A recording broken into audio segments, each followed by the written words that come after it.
ఇక bulletin update చూస్తే ఓటర్ల తీర్పుపై జాతీయ పార్టీల అంచనాలు తలకిందులు కానున్నాయా? సైలెంట్ ఓటు ఎటువైపు మొగ్గింది? పెరిగిన ఓటు శాతం ఎవరికి లాభం, ఎవరికి నష్టం, ఎవరికి అనుకూలం, ఎవరికి ప్రతికూలం అన్నది అర్థం చేసుకోవడం కష్టంగా మారిందంటున్నారు రాజకీయ విశ్లేషకులు.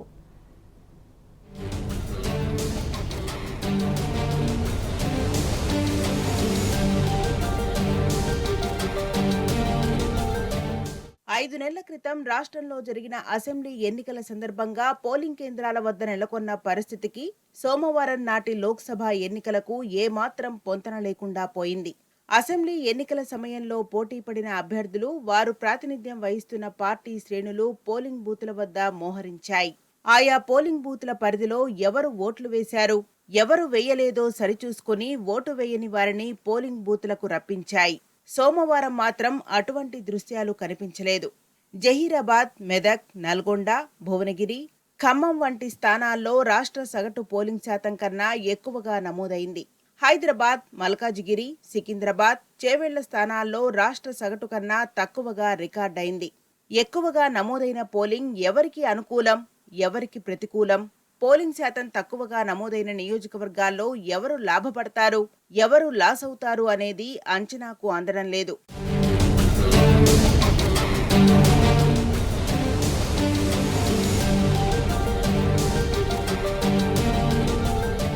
పదిహేడు లోక్సభ నియోజకవర్గాల్లో నమోదైన పోలింగ్ శాతాన్ని బట్టి బరిలో నిలిచిన అభ్యర్థులు ఎవరికి వారు తమదే విజయమని గంభీర ప్రకటనలు చేస్తున్నా లోలోపల అంతుచిక్కని ఉక్కపోతను ఎదుర్కొంటున్నారు.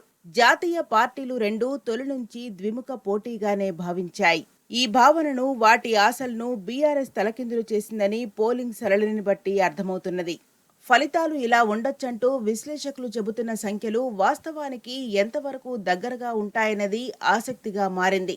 లక్షలాది మంది ఉన్న ఒక్కో నియోజకవర్గంలో 5,000 నుంచి 15,000 మంది ఓటర్లను శాంపిల్ తీసుకొని అదే ఫలితమని చెప్పడం శాస్త్రీయ, వాస్తవిక అంచనా ఎలా అవుతుందని అభ్యర్థులు ప్రశ్నిస్తున్నారు.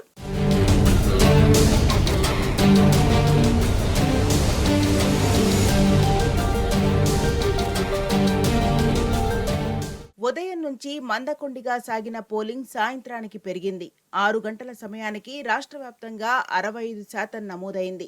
2019 పార్లమెంట్ ఎన్నికల్లో నమోదైన 62.72% కన్నా ఈసారి ఎక్కువగా నమోదు కావడం గమనార్హం. ఈ శాతంలో కొంత మార్పు ఉండే అవకాశమున్నది. లోక్సభ నియోజకవర్గం పరిధిలోని అన్ని పోలింగ్ స్టేషన్ల నుంచి స్ట్రాంగ్ రూమ్లకు ఈవీఎం మిషన్లు వెళ్లే సమయంలో రికార్డైన శాతాన్ని తుది పోలింగ్ శాతంగా చెబుతారు. అందుబాటులో ఉన్న సమాచారం ప్రకారం అది 65%గా ఉంది. జహీరాబాద్, మెదక్, నల్గొండ, భువనగిరి, ఖమ్మం లోక్సభ నియోజకవర్గాల్లో 70%కి పైగా పోలింగ్ నమోదైంది. రాష్ట్ర సగటు కంటే ఎక్కువ పోలింగ్ నమోదైతే అది ప్రభుత్వ వ్యతిరేకతగా మారే అవకాశం ఉందని గత పార్లమెంట్ ఎన్నికల ఫలితాలు నిరూపించాయి. గత పార్లమెంట్ ఎన్నికల్లో 62.72% పోలింగ్ శాతం నమోదు కాగా ఫలితాలు ఆశ్చర్యపరిచాయి. 2018లో రెండోసారి 88 స్థానాలతో అధికారంలోకి వచ్చిన బీఆర్ఎస్ 9 ఎంపీ స్థానాలను గెలుచుకున్నది. అప్పుడు బీజేపీ 19.7% కన్నా ఎక్కువ పోలింగ్ శాతాన్ని సొంతం చేసుకున్న కాంగ్రెస్ పార్టీ 29.8% వచ్చిన ఎంపీ సీట్లలో తేడాలున్నాయి. ఈ లెక్కన పోలింగ్ గడువు ముగిసిన తర్వాత వివిధ సామాజిక మాధ్యమాల్లో పొంగి పొర్లుతున్నవి నిజాయిజాలే తప్ప వాస్తవాలుగా పరిగణించాల్సిన అవసరం లేదని రాజకీయ పరిశీలకులు పేర్కొంటున్నారు. మొత్తం మీద ఈ పెరిగిన పోలింగ్ శాతం రాష్ట్రంలోని కాంగ్రెస్కు, కేంద్రంలో మూడోసారి అధికారం కోసం పోటీ పడుతున్న బీజేపీకి కలిసొస్తుందా, లేదంటే తెలంగాణ ఇంటి పార్టీ బీఆర్ఎస్కు కలిసొస్తుందా అన్నది ఉత్కంఠగా మారింది.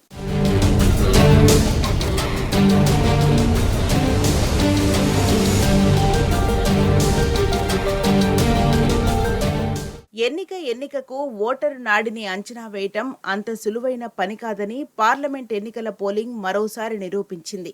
గతంలో ఓటు వేసిన తర్వాత ఓటరు ఏదో ఒక రకంగా తానెవరి వైపు మొగ్గు చూపారో చెప్పకనే చెప్పే పరిస్థితులు ఉండేవి.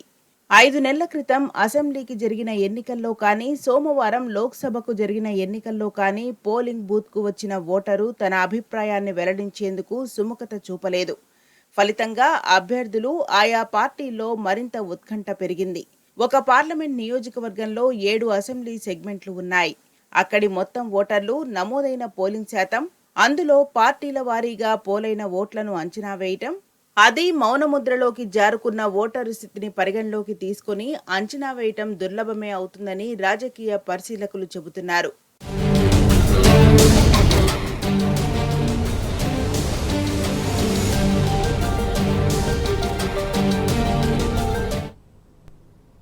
రాష్ట్రంలో పలుచోట్ల ప్రజలు ఓటింగ్ను బహిష్కరించారు. తడిసిన ధాన్యం కొనుగోలు, కరెంటు పునరుద్ధరణ కోసం తదితర సమస్యలపైన నిరసన గళం వినిపించారు. ఓట్లేయకుండా ఆందోళన వ్యక్తం చేశారు. కొన్ని చోట్ల అధికారులు నచ్చజెప్పడంతో ఓట్లేశారు. మరికొన్ని చోట్ల సమస్య పరిష్కారం అయిన వెంటనే ప్రజలు ఓటింగ్లో పాల్గొన్నారు.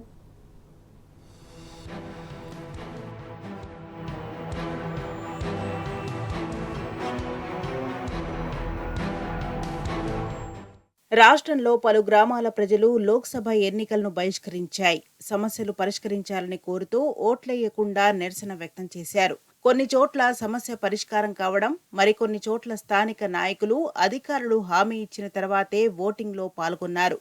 మహబూబ్ నగర్, నాగర్ కర్నూల్, నిజామాబాద్, యాదాద్రి భువనగిరి, రంగారెడ్డి, ఖమ్మం జిల్లాల్లో ఈ ఘటనలు చోటు చేసుకున్నాయి.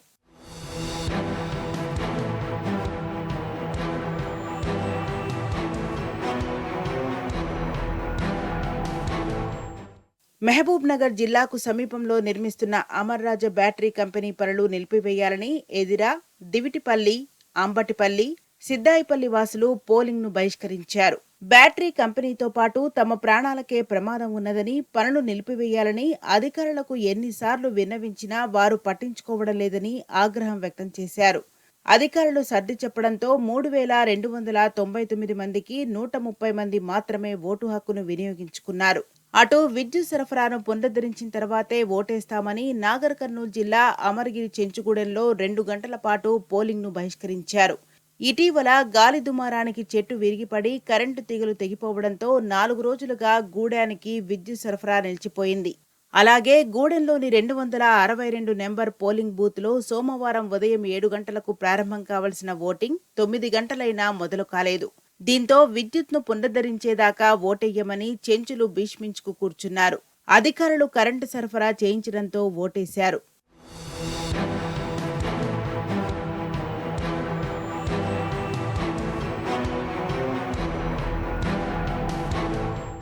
నిజామాబాద్ జిల్లా సిర్నాపల్లి గ్రామం రామ్సాగర్ తండావాసులు రోడ్డు సౌకర్యం తదితర సమస్యల పరిష్కారం కోసం మధ్యాహ్నం వరకు ఓటింగ్ను బహిష్కరించారు.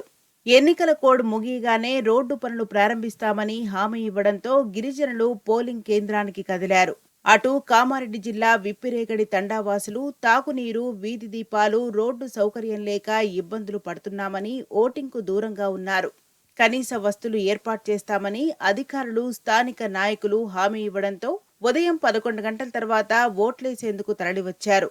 అటు పోసానిపేటలోని ఓ వర్గానికి చెందిన కొంతమంది మహిళలు ఓటేయకపోయినా ఒరిగేదేమీ లేదంటూ కాంగ్రెస్ నాయకుడు అవమానించాడని నిరసన వ్యక్తం చేశారు. అదే పార్టీకి చెందిన మరో వర్గం నాయకులు మహిళలను సముదాయించి ఓట్లు వేయించారు.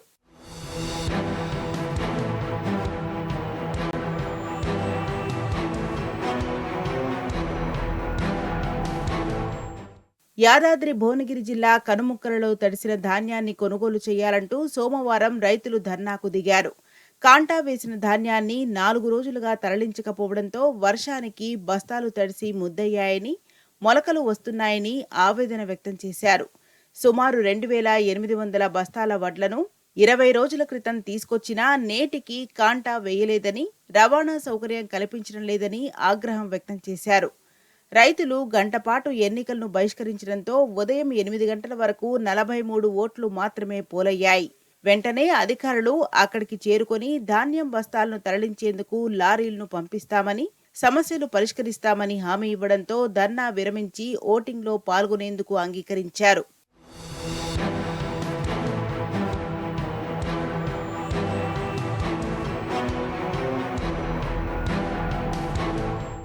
రంగారెడ్డి జిల్లా కందుకూరు మండలం చీమలవాణికుంట గ్రామస్తులు తమ పరిధిలోని రాచలూరులో కాకుండా తిమ్మాపూర్లో పోలింగ్ కేంద్రం ఏర్పాటు చేయడంపై నిరసనకు దిగారు. తాము ఓటు వేయబోమని 400 మంది గ్రామస్తులు రోడ్డుపై బైఠాయించారు. రెవెన్యూ అధికారులతో మాట్లాడి మరో ఎన్నికల్లోపు గ్రామంలోనే పోలింగ్ బూత్ ఏర్పాటు చేస్తామని హామీ ఇవ్వడంతో ఓట్లేయడానికి అంగీకరించారు.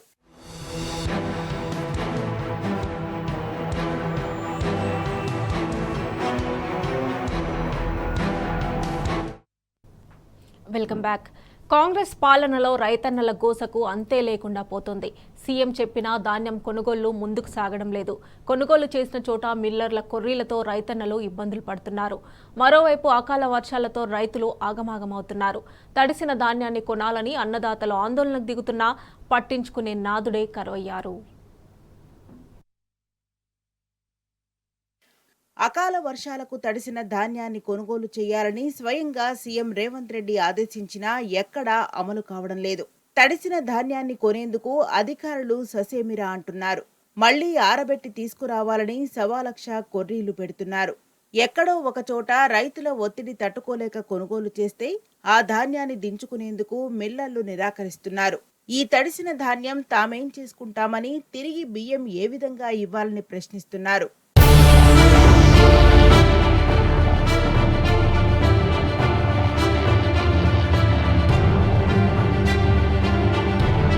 ఓవైపు అకాల వర్షాలు రైతులపై పగబడితే మరోవైపు ప్రభుత్వ నిర్లక్ష్యం వారికి మరింత నష్టం చేస్తుందన్న విమర్శలు వ్యక్తమవుతున్నాయి.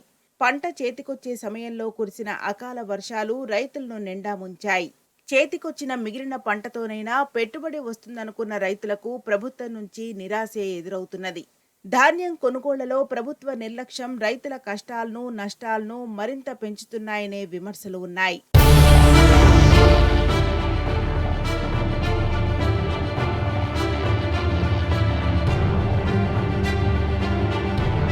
కొనుగోలు కేంద్రాలకు ధాన్యం తీసుకొచ్చి రోజులు, వారాలు దాటుతున్నా కాంటా పెట్టకుండా నిర్లక్ష్యం చేస్తున్నారని రైతులు ఆగ్రహం వ్యక్తం చేస్తున్నారు.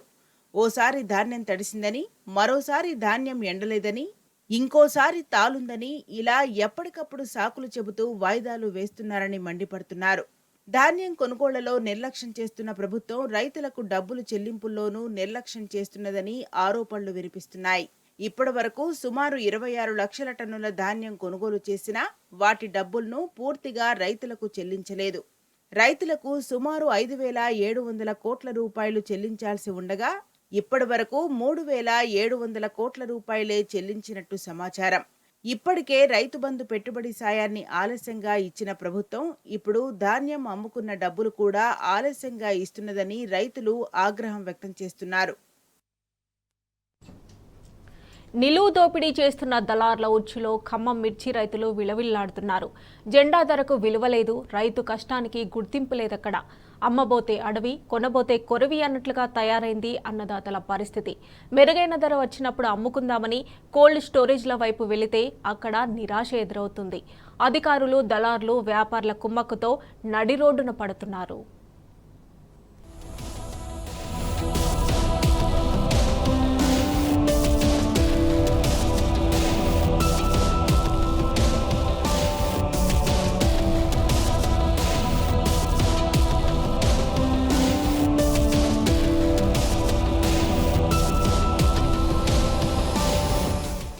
దళారులు, కమిషన్దారులు సృష్టించిన మార్కెట్ మాయాజాలం ఖమ్మం మిర్చి రైతును కష్టాల్లోకి నెడుతున్నాయి. ప్రభుత్వం పట్టించుకోకపోవడం, మార్కెట్ల మీద నియంత్రణ లేకపోవడం రైతుల పాలిట శాపంగా మారింది. రాష్ట్రంలోనే కాదు, ఉమ్మడి ఆంధ్రప్రదేశ్లోనూ ఖమ్మం మిర్చి మార్కెట్కు ప్రత్యేక గుర్తింపు ఉంది. దేశ విదేశాలకు ఇక్కడి నుంచి మిర్చి ఎగుమతి అవుతుంది. ఉమ్మడి ఖమ్మం, ఉమ్మడి నల్గొండ, మహబూబాబాద్, ఏపీలోని కృష్ణా, తూర్పు పశ్చిమ గోదావరి జిల్లా సరిహద్దు రైతులు ఖమ్మం యార్డుకు మిర్చి తరలిస్తుంటారు. ఇదే అదనుగా భావించిన వ్యాపారులు, దళారులు ఈసారి సిండికేట్ అయ్యారు. జెండా పాట కంటే తక్కువకు మిర్చి రేట్లు తగ్గించుకుంటున్నారు. దీంతో రైతులు తీవ్రంగా నష్టపోతున్నారు. ప్రతిరోజు మార్కెట్ వేలాది బస్తాలు వస్తుండటంతో వ్యాపారులు రోజు రోజుకు ధరలు తగ్గిస్తున్నారు.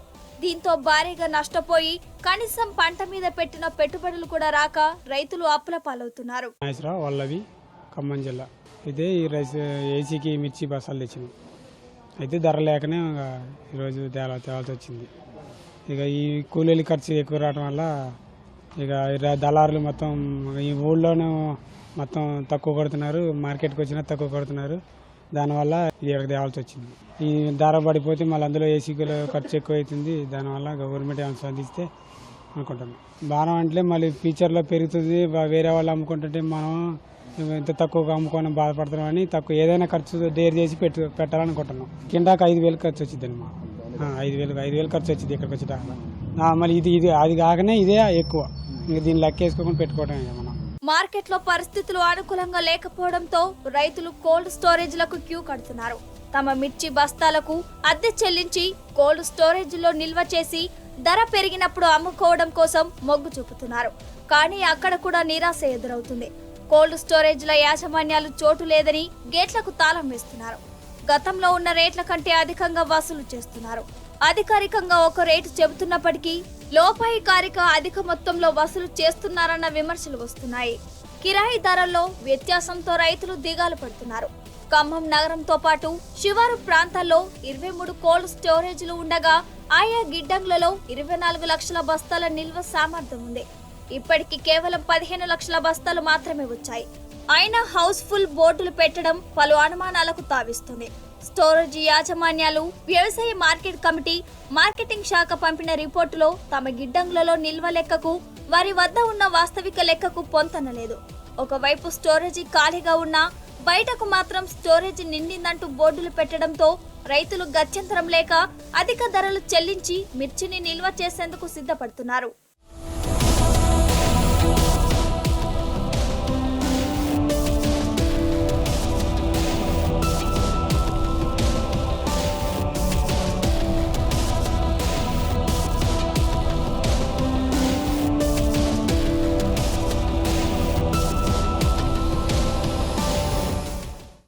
కోల్డ్ స్టోరేజీలో రైతులు తీసుకొచ్చిన బస్తాలకే ప్రథమ ప్రాధాన్యత ఇవ్వాల్సి ఉన్నప్పటికీ వ్యాపారుల పంటకే నిర్వాహకులు అధిక ప్రాధాన్యత ఇస్తున్నారనే ఆరోపణలు బలంగా వినిపిస్తున్నాయి. తమ బస్తాలకు ఎందుకు చోటు ఇవ్వటం లేదని రైతులు ప్రశ్నిస్తున్నారు. ఇటు కోల్డ్ స్టోరేజ్ల యాజమాన్యాలు సైతం మిర్చి వ్యాపారం చేస్తుండటంతో వారు నేరుగా పంటను కొనుగోలు చేసి వాటిని నిల్వ చేసుకునేందుకు ఇలా స్టోరేజీ ఫుల్ అంటూ ఫ్లెక్సీలు పెడుతున్నారని ఆగ్రహం వ్యక్తం చేస్తున్నారు. మార్కెట్ చుట్టుపక్కల కోల్డ్ స్టోరేజ్లకు, నగర శివారులో ఉన్న కోల్డ్ స్టోరేజ్లకు బస్తా కిరాయిలలో వ్యత్యాసంతో రైతులు తీవ్ర ఇబ్బందులు పడుతున్నారు. నగరంలోని గిడ్డంగుల్లో బస్తా ఒక్కింటికి 212 రూపాయలు వసూలు చేస్తుండగా నగర శివారులో ఉన్న గిడ్డంగులలో బస్తాకు 170 రూపాయల నుంచి 182 రూపాయల వరకు వసూలు చేస్తున్నారు. అన్ని చోట్ల ఒకే రకమైన కిరాయి ధరలు ఉండాలని రైతులు డిమాండ్ చేస్తున్నారు. నా పేరు అప్పల నరసాపురం, నేలకొండపల్లి మండలం. రేట్ లేక రేపు పెట్టుబడులు పని పడతాయని ఏసీలో పెట్టుకుంటున్నాం. నేను 40 బత్తాలు పెట్టినాను. ఇవాళ 19,000 కాడ నుంచి 20,000 కాడ నుంచి కిందకు కొంటున్నారు. 18,000, 16,000 పడుతుంది. మాకు మొత్తం సంవత్సరం మీద వచ్చేసి 200 పడుతుంది టిక్కీకి. పంటను అమ్ముదామంటే వ్యాపారులు, దళారులు దోచుకుంటున్నారు. దాచుకుందామంటే కోల్డ్ స్టోరీలు ఖాళీ లేదంటున్నారు. దీంతో మిర్చి రైతు కన్నీరు పెడుతున్నారు. మార్కెట్లో మిర్చికి ఆశించిన స్థాయిలో ధర లేదని ఒక్కొక్క బస్తా మిర్చి దిగుబడి కోసం సరాసరిన 5,000 రూపాయలు ఖర్చు పెట్టామని వాపోతున్నారు. పెట్టుబడి కోసం తెచ్చిన అప్పులకు వడ్డీలు పెరిగిపోతున్నాయని ఆవేదన వ్యక్తం చేస్తున్నారు. ఇటు మార్కెట్లో 25,000 పలికిన క్వింటా మిర్చి ధర ఇప్పుడు 17,000కు పడిపోయింది. ఈ మధ్య కాలంలో తాలు నాణ్యత లేమి పేరుతో 14,000 కూడా కొనుగోలు చేశారు. ఇలా తక్కువ ధరకు మిర్చి అమ్మితే తీవ్రంగా నష్టపోతామని రైతులు ఆందోళన వ్యక్తం చేస్తున్నారు. నా పేరు వెంకన్న, ముదిగొండ మండలం వల్లభి గ్రామం. రేటు తక్కువ ఉందని ఏసీలో పెడుతున్నాం. 50 బత్తాలు రేటు వస్తుందని పెడుతున్నాం. ఇప్పుడు 19,000 ఉంది, ఇంకా ఎక్కువ వస్తుందేమని. భారం అవుతుంది. రైతులు కూలని చాలా ఉన్నాయి, దానికి ఖర్చులు. ఆ ఖర్చులు వస్తాయని పెడుతున్నాం. మార్కెట్లో రేటు తక్కువ, భారం అయినా వస్తుందని పెడుతున్నాం ఆశించి. రేటు వస్తుందని. అయితే కోల్డ్ స్టోరేజ్ల యాజమాన్యాలు వివరణ మరోలా ఉంది. గత సంవత్సరంతో పోలిస్తే ఈ సంవత్సరం రైతులు మిర్చిని కోల్డ్ స్టోరేజ్లు నిల్వ చేయడానికి ప్రాధాన్యత ఇస్తున్నట్లు వారు చెబుతున్నారు. నిర్దేశించిన రేట్ల కంటే ఎక్కడ ఎక్కువ తీసుకోవడం లేదని చెబుతున్నారు. కోల్డ్ స్టోరేజ్ యాజమాన్యాల మధ్య పోటీ ఉండటంతో తక్కువ రేటుకే కోల్డ్ స్టోరేజ్లు మిర్చిని నిల్వ చేస్తున్నాయని అంటున్నారు. ఈ మిర్చి భారీగా రావడానికి కారణాలు ఏంటంటే, ఫస్ట్ పంట తక్కువ పడుతుంది అనుకున్నాం మన ఖమ్మం జిల్లాలో. కానీ ఈ నల్గొండ జిల్లా, సూర్యాపేట జిల్లాలో కొద్దిగా క్రాప్ పెరిగింది. ఎందుకో కొత్తగా వేసారు సరుకులు కొత్తగా వేయటం వల్ల క్రాప్ పెరిగింది. పెరిగి అవి వస్తాయని ఎక్స్పెక్టింగ్ లేకుండా సరుకులు బాగా భారీగా వస్తున్నాయి. ఈ వచ్చినటువంటి సరుకులు బేరాలు కూడా మంచిగానే అవుతున్నాయి. మంచిగా 200 రూపాయలు నడుస్తుందంటే 20,000 రూపాయలు నడుస్తుందంటే మంచి సరుకులకు మంచి రేటు ఉంది. కొంచెం లాస్ట్ రకాలు వస్తున్నాయి కాబట్టి కొంచెం 20 రూపాయలు 30 రూపాయలు తక్కువ ఉంటుంది. సహజం అది. ప్రతి సంవత్సరం ఎప్పుడైనా లాస్ట్ పికింగ్ వచ్చేసరికల్లా డిఫరెన్స్ వస్తుంది.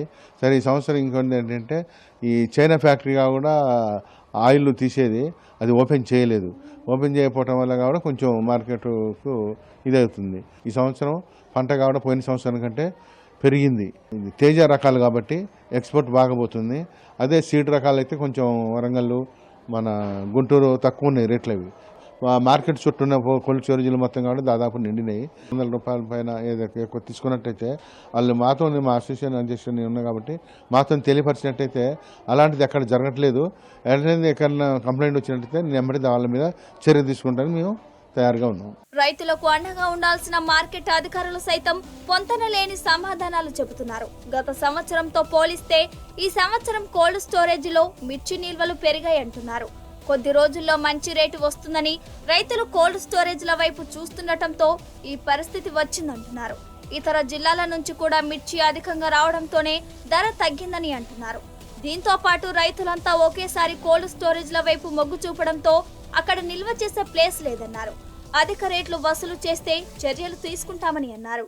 ఖమ్మం మార్కెట్ కమిటీ పరిధిలోని కోల్డ్ స్టోరేజ్లు 15 కోల్డ్ స్టోరేజ్ల కెపాసిటీకి గాను 12,19,500 బస్తాలకు గాను ప్రస్తుతం ఆల్రెడీ 8,19,000 బస్తాలు స్టోరేజ్ చేయడం జరిగింది. ఇంకా ఒక 4,75,000 బస్తాలకు గాను ఖాళీగా ఉంది. రైతులు ఇటు విషయాన్ని గమనించి సద్వినియోగం చేసుకోగలరు. ఇప్పుడు రైతులు ముఖ్యంగా కోల్డ్ స్టోరేజ్లో ఈ విధంగా నిండడానికి ఈ సంవత్సరానికి కారణం అంటే గత సంవత్సరం రేటు 24,500 వరకు పలికింది. కానీ ఈ సంవత్సరము ఇతర జిల్లాల నుంచి మనకు నల్గొండ జిల్లా కానీ కృష్ణా జిల్లా నుంచి కానీ అధిక మొత్తంలో సరుకులు వస్తున్నందున డిమాండ్ అండ్ సప్లైని బట్టి రేటు ఈసారి ఆ రేటుకు రానందువల్ల రైతులు మంచి క్వాలిటీ ఉన్న రైతులు స్టోరేజ్లో పెట్టుకోవడానికి మొగ్గు చూపుతున్నారు. ఎవరి వాదన ఎలా ఉన్నా రైతుల రోదన మాత్రం అరణ్య గోసగానే మిగిలింది. కనీస ధర దక్కక బిక్కుబిక్కుమంటున్నారు. వారిని ఆదుకోవాల్సిన వారే వివిధ రకాల సాకులు చెప్పడంతో రైతు కష్టాలు మరింత పెరిగాయి.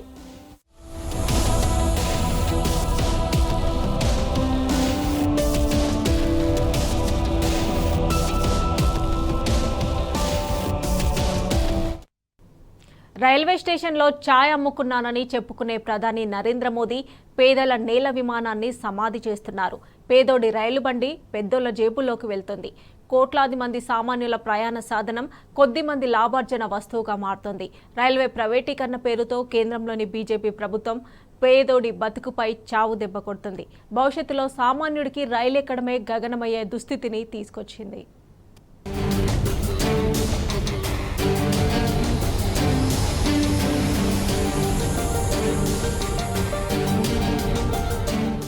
భారత జాతి సొత్తుగా ఇప్పటి వరకు చెప్పుకుంటున్న సామాన్యుడి రైలు ప్రైవేట్ వ్యక్తుల చేతుల్లోకి వెళ్లిపోయింది.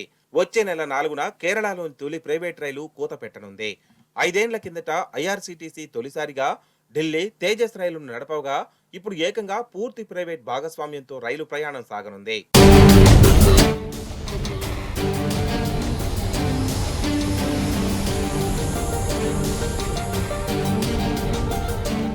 2014లో కేంద్రంలో నరేంద్ర మోదీ నేతృత్వంలోని బీజేపీ ప్రభుత్వం అధికారం చేపట్టిన వెంటనే రైల్వేలను ప్రైవేట్ పరం చేసే కుట్రలు మొదలయ్యాయి. దేశానికి స్వాతంత్ర్యం రాకముందే 1924లో మొదలైన రైల్వే బడ్జెట్ ప్రస్థానానికి 2016లో మంగళం పాడిన మోదీ ప్రభుత్వం అనంతరం రైల్వేను ప్రైవేట్ పరం చేయడానికి వ్యూహాలు రచించింది.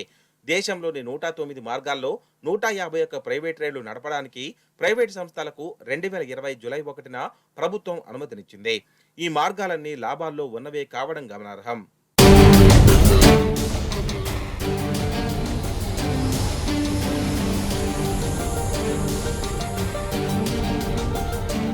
సాధారణంగా రైళ్లలో ప్రయాణించేది పేదలు, మధ్యతరగతి ప్రజలు, ఉద్యోగులు, విద్యార్థులు, కార్మికులే. వీరిలో చాలా మంది తమ వెంట తమ సంతానాన్ని, లగేజీలను తీసుకెళ్తుంటారు. ప్రస్తుతం ఈ లగేజీలకు, చిన్నారులకు టికెట్లు తీసుకోకపోయినా ప్రయాణానికి అనుమతి ఉంది. అయితే కేంద్రం ప్రైవేటుకు కట్టబెట్టిన 109 మార్గాల్లో ప్రయాణించే ప్రైవేట్ రైళ్లలో వీటిని అనుమతిస్తారా అనే ప్రశ్న తలెత్తుతోంది.